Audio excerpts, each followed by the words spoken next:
We had a 38-day work stoppage, all the airport employees.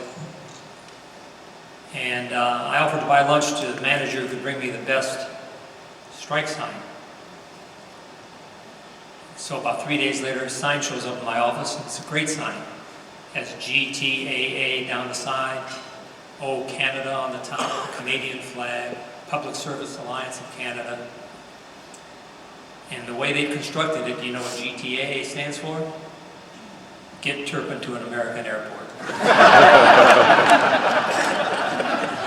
Honorees, distinguished guests, ladies and gentlemen, good afternoon.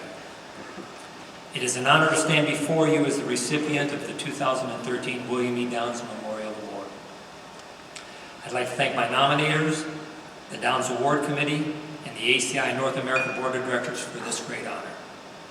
Recognition by one's peers is the epitome of professional achievement, and I am both humbled and flattered. We all know that managing the complexities of today's airports is a team effort. I share this honor with all of you who work so hard and who are so dedicated and were the foundation of any success I might have enjoyed. Thank you. I also wish to introduce my wife of more than 40 years. Without whom this award, let alone my successful career, would not have been possible.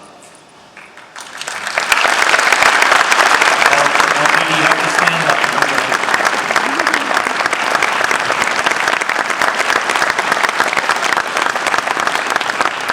I have two sons. They say, "What do you call her?" To her face, "Mom." Behind her back, "Ma'am." The opportunity to address the assembled leadership of America's airports is special and a first for me. I've asked myself what message I wanted to share with you during our few moments together. Simply stated, I'm going to continue a theme that I've heard today.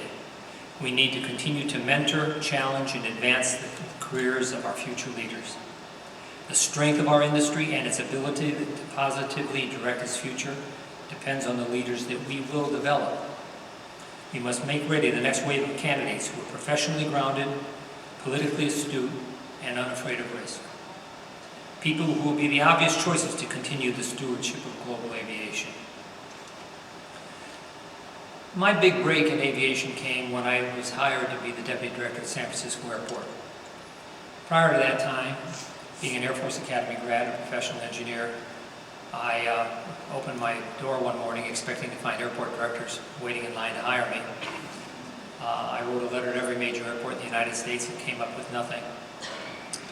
So when I got this call, I thought it was a ruse to begin with. And they said, "Gee, are you interested in the Deputy Director's job in San Francisco?" I said, "Yeah." So off I go to San Francisco to interview, and I interviewed with Dick Heath at the time. And we're going through the interview process, and the interview goes on for about an hour, and I say to Dick, "Gee, sir, I know you're busy and got a lot on your mind. Thank you very much for being so generous with your time." And he said, No, let's go to lunch." Well, I see this is a very good sign. So we go to lunch.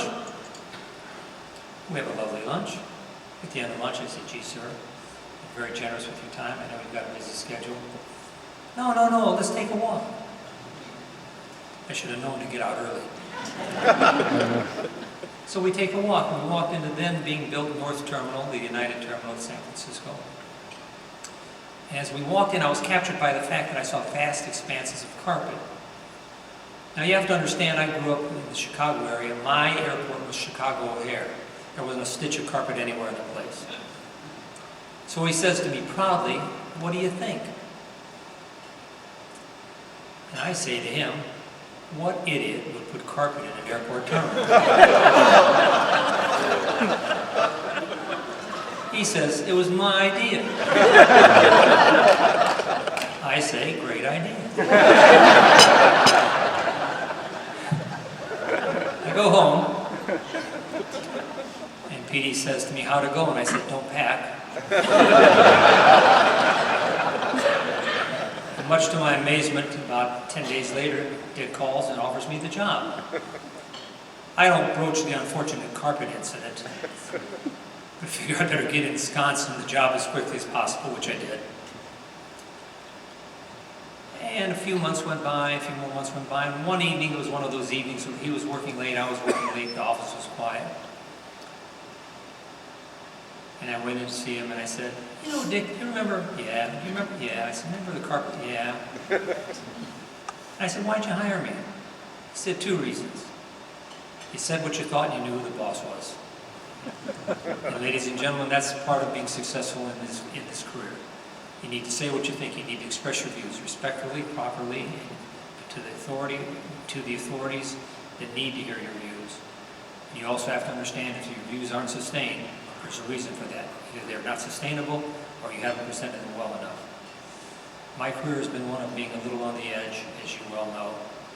Out there has been used a few times. But I can honestly say that it's been a rewarding career, a rewarding association with all of you. I'd like to offer a special thanks to the ACI-NA Airport channel for a great video. I'll be taking the video and going to Sundance shortly after this get together. So ladies and gentlemen, I've told you what I think.